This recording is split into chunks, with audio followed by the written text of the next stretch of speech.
Hi, here we have another question from Iranian Mathematical Olympiad round number 1, year 1998. We have this equation, x and y are elements of n, and the question is how many solutions we have for this equation. Iranian Mathematical Olympiad round number 1 is usually made of multiple choice questions. You have approximately 5 to 8 minutes per question. So maybe you can pause here and spend 5 to 10 minutes to solve this question and come back and see the solution. All right, let us see how we can solve this exercise.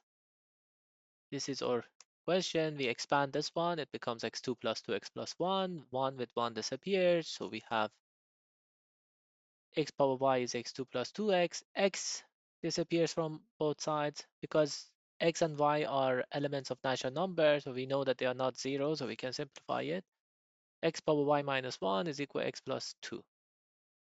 We can consider some special cases here. For example, what happens if y is equal 1? If y is equal 1, this is 0, x power 0 is 1, 1 is equal x plus 2. That means x should be a negative number, which is not acceptable. Maybe the second case, y can be 2. If y is equal to 2, this one would be 2 minus 1 is 1. So x is equal x plus 2, which is obviously contradiction. So this cannot be also a solution. What happens if y is equal 3? Then obviously this is 2, x2 is equal to x plus 2. This one has two solutions. One of them is 2. 2 power 2 is 4. 2 plus 2 is also 4. And one of them is minus 1. Minus 1 power 2 is 1. And this one is 1. But the negative number is not acceptable because x and y are elements of natural number. Therefore, the only acceptable solution is 2 and 3. x2, y3. Okay, this is for this scenario. Now let's assume that y is larger or equal to 4. Obviously, we know that x power y minus 1 will be larger than x power 3 because y is larger or equal to 4. So if you put 4 here, 4 minus 1 is 3. So this side is always larger or equal to x power 3. And this one, we know that is equal to x plus 2. So x plus 2 is larger or equal than x power 3. All right. However, we also know that x power 3 is larger than x plus 2 when x is larger or equal to 2. Now you may ask, how do we know that this inequality is correct? The proof of this is very simple. If you put 2 here, this is 8, this is 4. If you put 3, this is 27, this is 5. And by simple induction, you can actually prove that x power 3 is always larger than x plus 2 if x is larger or equal to. Now we have that x power 3 is larger than x plus 2, but from this equation we concluded that x plus 2 is larger or equal than x power 3. For x equal to 1, this is correct, but x equal to 1 cannot be a solution because this side is 1, plus 1 is 2, this side is 2 power 2 is 4, so x equal 1 is not solution, and for x larger or equal to 2, we know that this is a contradiction.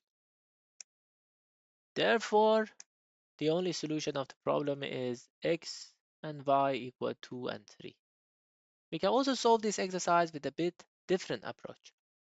Okay, so we have this equation. Assume that y is not 1 because we said that if y is equal to 1, this one does not have solution in natural numbers, so y is larger than 1. Now we can calculate both sides to modulo of x. So this side modulo x is 0 because we have x power something, so it will be 0. And x plus 2 modulo x is equal to 2. So this means 2 modulo x is equal to 0, which means x should divide 2. And because x is a natural number, x has to be 1 or 2. Now, if we put x equal to 1 here, this side is 2, this side is 4, so x equal to 1 is not a solution. If we put x equal to 2 here, this is 9, this is 2 power something, plus 1 is 9, so that something is 3. So the solution is 2 and 3.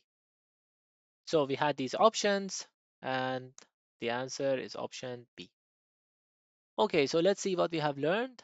First is to determine if one side of the equation is always greater than the other side, or maybe exceeds a specific number.